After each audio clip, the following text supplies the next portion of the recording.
अस्सलाम वालेकुम। इस वीडियो में भी तालीमुल इस्लाम के 3 सवाल व जवाब मालूम करेंगे।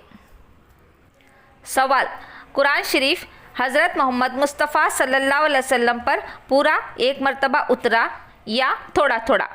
जवाब, थोड़ा थोड़ा नाजिल हुआ। कभी एक आयत, कभी 2-4 आयतें, कभी एक सूरत, जैसी ज़रूरत होती गई उतरता गया।